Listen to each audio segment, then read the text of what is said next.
Welcome to the Wealth Stream Podcast. The team at Hightower Great Lakes share their insights and passions for empowering their clients to live their best life. In this energetic podcast, we will take you on a journey to help you navigate your financial future, overcome life's challenges to reach your financial goals, and find the financial clarity you've been searching for. Let's explore the downstream impact of your wealth and what it means to you, your family, and your community to live greater.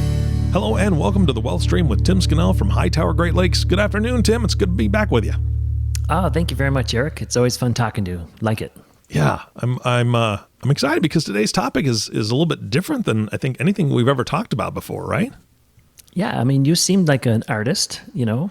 Oh, yes. You talk to me sometimes about all the artistic work you do around the house, so I thought I'd talk about art.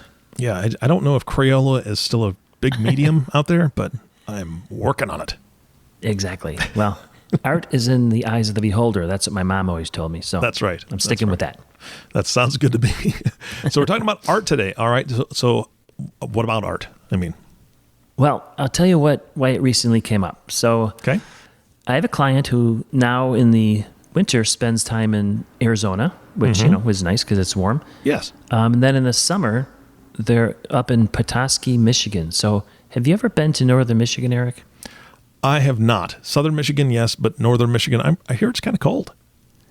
Well, it is. It can be certainly in the winter. In fact, when you're in northwest Indiana or southwest Michigan, a lot of people will go up near Petoskey to go skiing in the winter. There's a couple of really nice ski resorts. Nice. But in the summer, you would, if you're ever looking for a beautiful place to go, and you don't want to go to like Maine or somewhere far like that, I guarantee Petoskey, Michigan would be on a bucket list because it's beautiful. You should check it out. I will, absolutely. Yeah, so you could pass me because I'm in Valparaiso, Indiana, keep on going through northern Michigan, and it's about 4 hours north. When you cross the Michigan border along the lake, and if you're driving back, you can stop through Traverse City because we have an office there. But you don't have to stay in Traverse City because if you keep going a little bit west, Sleeping Bear Dunes National Lakeshore is right there, and that's the price of admission. I mean, that's amazing. Everyone should just check that out at some point. Really? So, enough being a tour guide, but that's why it all came up because I was visiting a client in northern Michigan, which is art in and of itself. All right. So when I was with the client, walking through the house, they had an amazing art collection, and it went back actually to her father when he worked in New Mexico, and he was just loved a couple of specific artists, started collecting. And when he passed, she inherited the collection, and it was really large. And so at the time, it's like, well, where do you put everything, right? I don't know how much art you have around your house, Eric, but everything around our house is Irish because that's my wife. She loves that stuff. But in this case, there was just this amazing Southwest art all around. So I just asked her, like, well, where did you get it? She gave me the history. And when she inherited it, she also ended up having to transfer some pieces to a university museum just because she got them appraised and they were super valuable, and she didn't feel comfortable having them in the house, but also she wanted to share them. And there was a couple of museums that she approached, and finally one wanted to take it. So the point is, it was pretty complicated the way she did it, but she talked about some of the same things I want to talk about today, which is basically how do you protect or how do you ensure and how do you make sure that you don't lose value if you do have art. And so that's what I thought we cover. Okay, that sounds good. Now, when you say that she contacted university museums, was this did she loan it to them so that they could put it on display and then it would be safe in their museum, or are we talking that she actually gifted it to them? Yeah, so that was a whole different thing that I learned about because, as you're probably aware just from reading and hearing and listening, a lot of universities are financially struggling, and there's many smaller universities that are now trying to figure out how do we reallocate resources to make sure that everything's sustainable. And so a couple of the universities she talked about where they have museums, they thought the the answer they got was, yeah, we'd love to have it, but we can't afford to maintain it. Are you willing to write a check for that too? So she explored outright gifting of it. She explored loaning, and so each university, but she finally found a university that did want to take the pieces, and most of them are loaned out, yes, as opposed to gifted. But when she passes, it will be an outright gift to the university museum. Oh, okay. Interesting. So that sounds really complicated, like you said. It is. And then, just briefly, I have a client who retired about 3 years ago, and he was also a painter. So that wasn't the profession he was in, but there would be fundraisers each year, and sure enough, he would paint something for auction, to raise money for a local charity. And so he retired, and recently he opened up a gallery. So he looked for about a year and a half. He found a place where he could open the gallery, and his passion is painting and his own work, but he also wants to support other local artists. And so some of the things we were talking about today, we kind of walked through a checklist with him too, just to make sure that whether you're opening a gallery like he is, or whether you're keeping artwork at your house like my other client does, you have some of the same risks and exposures, and you just want to make sure you're protected. So I thought, it would probably be a good topic. It doesn't apply to everybody, but for the ones it does, I think it's very important. As I explored this topic, because then I like to do a little research when I get into it, you'd be amazed at the types of art people collect, how they do it, why they do it. But to some extent, like I'll tell you one thing I found when I researched that art as an investment class, or asset class, I should say, where people just are doing it purely for investment. It's actually had historically a really great return, and I'm not offering investment advice to do this. So that's specifically for my compliance department. But what I am saying is that I was amazed at how many people do it as an investment, as compared to like my clients who do it just because they're passionate about it. And if you're doing it as an investment, you definitely want to follow some of these same things too. And then, Eric, I don't know if you've ever heard, I kind of went down a rabbit hole, but are you familiar with NFTs, non-fungible tokens? Okay, yeah. So I've heard about it, and when I did just the very little research that I did, it was very confusing. Like, it's a digital picture that you can create, and it could be a picture of anything. They seem very strange to me, but they also, I've seen that they sell for a lot of money sometimes. I'm like, I just don't get it. Yeah, it's maybe my brain is too old to get my head wrapped around it. I have read a ton about it. I'm trying to figure that piece of it out of it, but it's becoming an important part of the art world, and that's the only reason why I mention it. And so that's probably going to be too much for this podcast to get into, but I'll say that I learned the most when I talked to my youngest son, Kevin. Kevin he went to DePaul University, studied animation. He's an animator. So he's been animating for a number of these NFTs, and he's becoming very knowledgeable about it. And a lot of the conversations I have about this was from him to try and figure out how it works. And I'm still not really sure, Eric, but maybe someday I'll just get Eric or Kevin as a guest on here to talk about non-fungible tokens. But it's a very important part of the art world. And in fact, there was a big piece of art that was sold through Christie's as an NFT. And I guess in general, what happens is you own a share or a piece of the art, but you never actually, get physical ownership. You don't get it at your house or something, but you get to see it. And then you probably also get a share of the value of it too. So anyway, but I won't go into that too much. I just thought I'd throw it out there because that's becoming an important part about it. Well, we can give Kevin's contact information at the end of the show.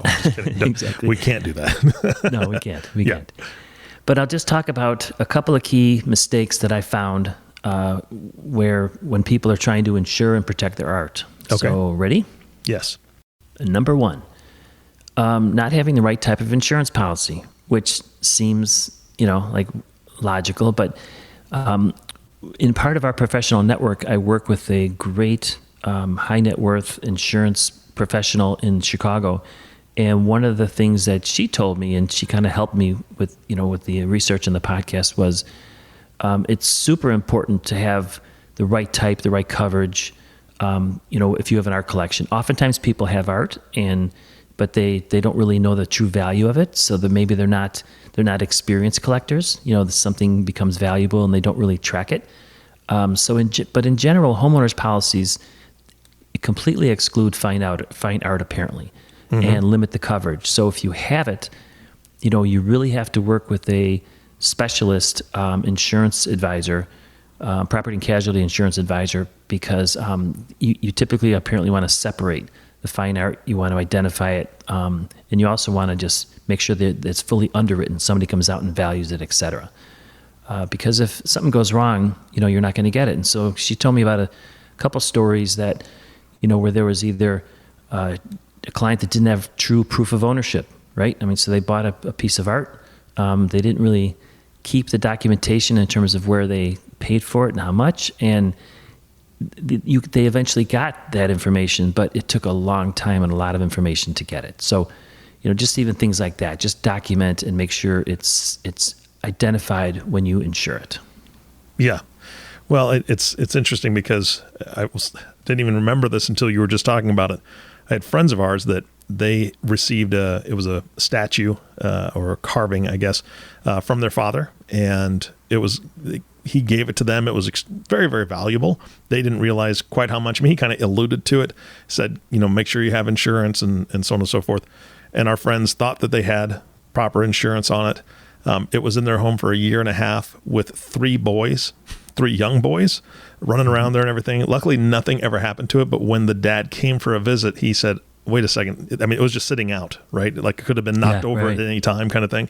He's like, you haven't even had this, evaluated or insured correctly. And they're like, well, what do you mean? Because anybody that comes in is going to tell you that you have to have it protected. It can't be sitting here necessarily.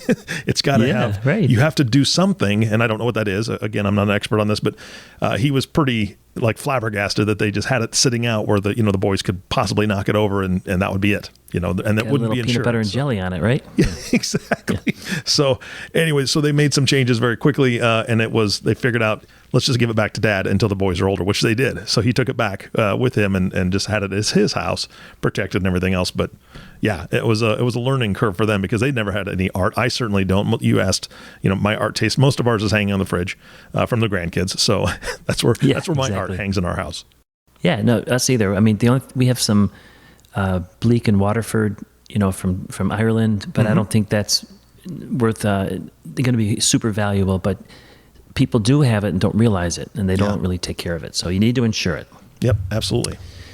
So mistake number 2 is, I talked a little bit about it just a minute ago, but not properly doing record keeping.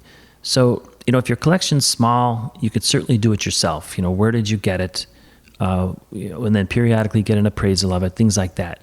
And we talked a little bit about NFTs. I'm not going to get into that as one way to, track it, but oftentimes, if you have a nice collection that's worth a lot, you do what we talked about, what my client did. You take some expensive pieces and you put them on loan to a museum or to a gallery where they will do the tracking for you. Mm-hmm. That's oftentimes just a much safer, better way to do it. When you do that, you got to make sure when you transport it there, it's fully insured. But the point is, I think it's very hard unless you're a true art collector and into it to really properly record keep for it. That's what I've learned. So as much as you can, I would recommend you try and get someone to help you and do it with you and for you. And then number 3 mistake I've seen, and I've been talking to Courtney, the insurance agent, about it, is really not having an emergency plan. So, I have clients in Florida where they have hurricanes. We talk a little bit about you in Nebraska, and you were saying that you've got some flood watches and severe storms coming through, and it happens everywhere. But the key is you want to have an emergency plan. So if you're, for example, on the coast of Florida and you've got an art collection, I have a client that has hurricane shutters, that will come down as a protection. He also has a plan where there's a secure location where he can take the pieces if need be, if hurricane's imminent. Sometimes you can't really like plan for fires and things like that can happen, but you can protect the pieces from situations like that. So the point is, you just need to have an emergency plan. And if you have an emergency plan, actually your insurance cost will be a lot less. And the cost of record keeping and the cost of maintaining will be a lot less too, because when you do insure these pieces, they're going to ask you what your plan is. So number 3 would be, make sure you have an emergency plan if something happens weather-wise, things like that. Yeah, that's something I wouldn't have thought of, quite honestly. Having a good storage facility, whether it's outside of the home or having someplace in the home that you can put your art until something passes. That I definitely would have thought of that. And number 4 is, not doing the 4 mistake is not doing long-term conservation. So I don't know, Eric, have you ever traveled to, let's say, Italy? Have you ever gone to Rome? We have not. That's on our bucket list, but we have not. So we went years and years ago, and it's just amazing the amount of art. We walked through the Sistine Chapel, so there's an amazing amount of art just in the churches in Italy and Rome that's maintained inside, but there's also amazing amount outside. And, you can just see the natural breakdown and decay. And some of it, the statues outside, there's so much of it that, they probably do have like a conservation plan, but it can't be as well or as diligent maybe as something inside. But, you just need to have a plan. Nancy and I, years ago, we went to Napa Valley to tour the wineries, and it was off season. We ended up at this Silverado winery, which apparently Walt Disney, when he passed, he had all of his artwork from all of his travels, plus all the original artwork for all of his characters, for the Disney movies, in a big warehouse, apparently. This is what they told us, in San Francisco somewhere. And then when his surviving spouse basically bought this winery, Silverado, she moved it all up there in an attempt to preserve it and protect it. But this gallery person giving us the tour was just saying that some of the pieces, just because they were in San Francisco where the weather's humid and foggy and it was wasn't that well protected, they lost some of it. Yeah. Certainly I don't have any art like that, but the point is that you can imagine the concept that things degrade, right? Weather degrades things, time degrades things. So if you have something, you just want to make sure that you hire an expert, you bring somebody in, maybe a private collector, gallery, a museum, who can help you make sure that you have a plan in place to protect that art, protect that investment with a long-term conservation plan. And then the final one, and this is one I've seen, and a little bit of talked about it previous with the example where my client inherited a lot of artwork, is not doing enough legacy planning. So the artwork, as we walked around and toured, it's amazing stuff. It's Southwest. And there was a couple of artists in particular that her father really liked, and who actually became very relatively famous, and the pieces became relatively high value. And so there wasn't a lot of, getting back to some conversations we've had, Eric, on these podcasts about maybe some transparency, communication. What are these worth? How are we protecting them? So legacy planning, not just like where do they go when I'm gone, but also where did I get them? What are they worth? Why do I have them? Some of the, the passion that her father had for these pieces. And he actually, the father did a really nice job through her life of helping her, but there was a lot of information that she didn't have that was surprising. And, like the value of some of these pieces. And then the realization that she couldn't really just protect them herself. In hindsight, it might have been better if he had plans in advance, saying that in the event of my passing, these are pieces you might want to do this or that, send to a library or send to a museum, send to a gallery, etc. So the point is that the common theme we talk about a lot with estate planning, wealth management, transitioning wealth to the next generation, and talking about it and communicating and having transparency about it, it's very applicable here. Because, the story you told about, the piece of art with peanut butter and jelly on it, right? So you want to make sure it's protected, and the only way you can really do that is if you do legacy planning to make sure that the next generation knows what it is, how you got it, what it's worth, etc. Yeah, and understands the responsibility, right? Because it bleeds into the preservation and conservation and emergency plan and all that, because that is a big responsibility that maybe not every family member wants to take on. Eric, that's a really good point. It gets to the example I gave earlier where my client was approaching museums about giving them pieces, and their response was, "Yeah, we'll take them, but can you pay for it?" Not everyone has the ability or the means to take care for art. So it's really important that plans are in place to account for that. Any other mistakes, or are we closing this podcast today? No, those are the key ones that I found. So I did a lot of research as a result, like I said, of my trip to beautiful Petoskey, Michigan.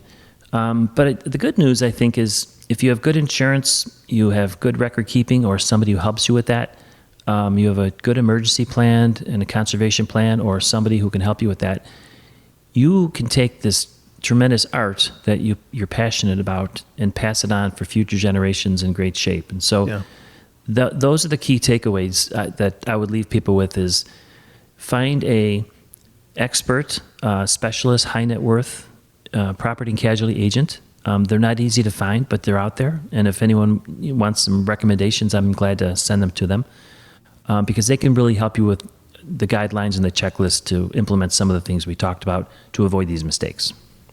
Yeah, absolutely. Those are great closing thoughts. And with that in mind, how do people reach out to you if they want those recommendations or just to talk to you about, what you've seen in your history?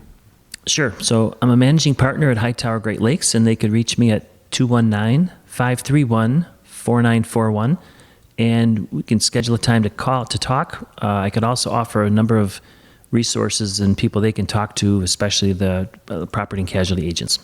All right. Fantastic.